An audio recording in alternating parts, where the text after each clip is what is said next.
folks, let's talk about empirical and molecular formulas. Let's start with some definitions.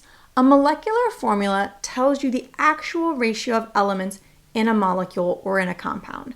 So, for example, if I have something like, say, PBr3, I know that I have 1 phosphorus and 3 bromines.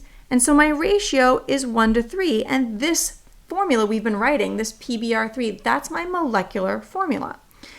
Because we're focusing on how many particles of each element we have, we need to make sure that we are talking about moles. Because remember, that's the kind of particle measurement that we can actually make and do.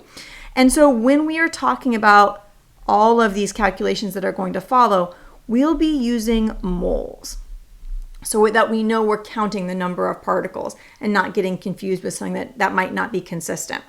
So a molecular formula just tells you what are your atoms that are combining. But sometimes there's a molecular formula, say for benzene, which is used to be as a cleaning solvent and use all sorts of things in industrial synthesis to make important materials around us. Its formula is C6H12.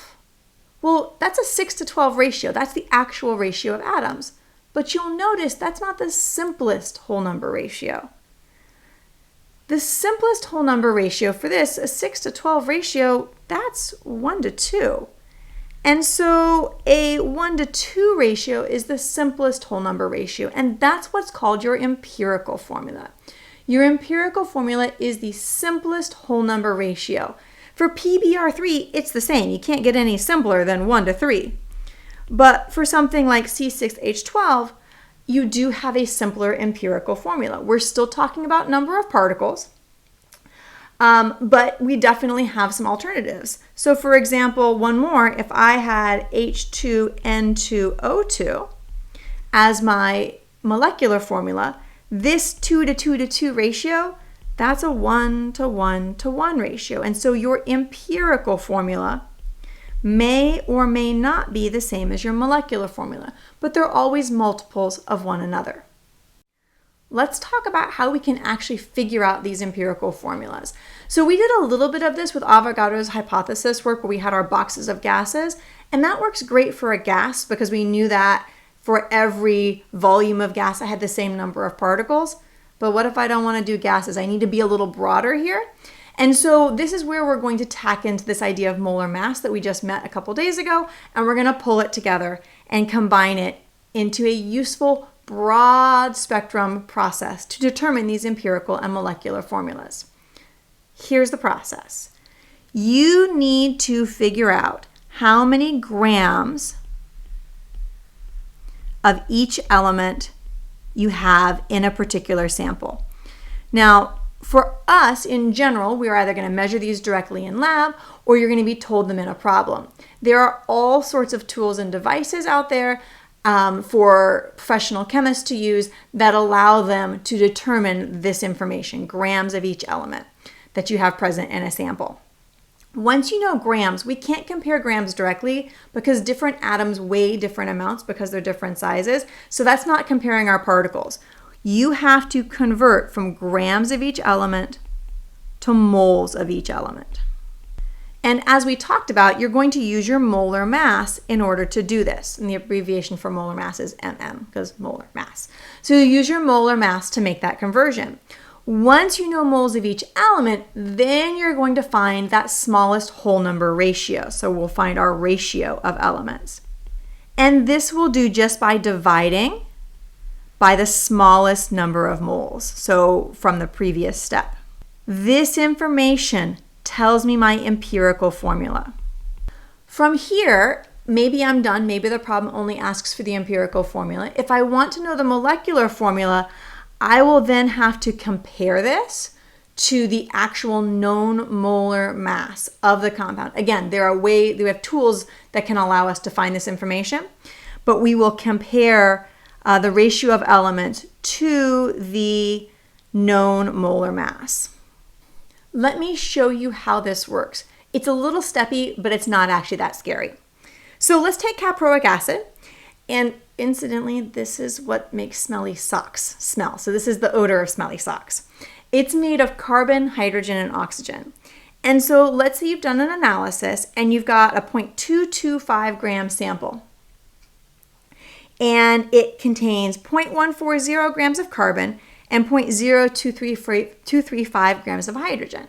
Well, that tells me carbon, that tells me hydrogen. It doesn't yet tell me oxygen. So the first thing we're going to do is figure out the grams of oxygen that are present. And we'll do that by subtracting.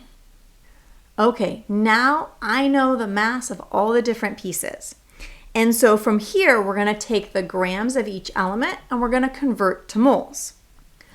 Now that you have moles of each different element, we are almost there, but we need to find the mole ratio because 0.0117 is not a whole number. So we need a whole number ratio. So to do this, we're going to divide each of these numbers by the smallest of those numbers, and that's the moles of oxygen.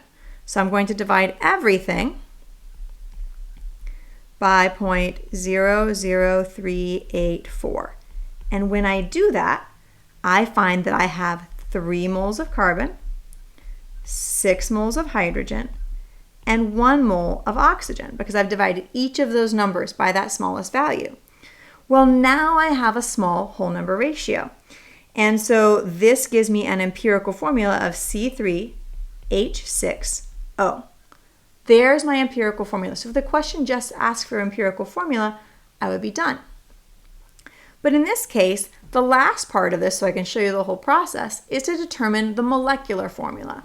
So here's what we need to do. We need to figure out if this formula matches the known molar mass. So this last step, I said you're going to compare it to the actual molar mass. You're going to take C3H6O and you're going to add up the masses of those different pieces. So this empirical formula has a mass of 58.09 grams. Does that match the molecular formula? No. What you'll do then to figure out how many times larger the actual compound is you will take the actual molar mass, which is 116 grams. You'll divide it by the mass of the empirical formula, and you'll get a factor.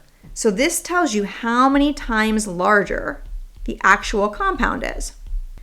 So in this case, the actual compound is 2 times larger. I just need to double all of the subscripts.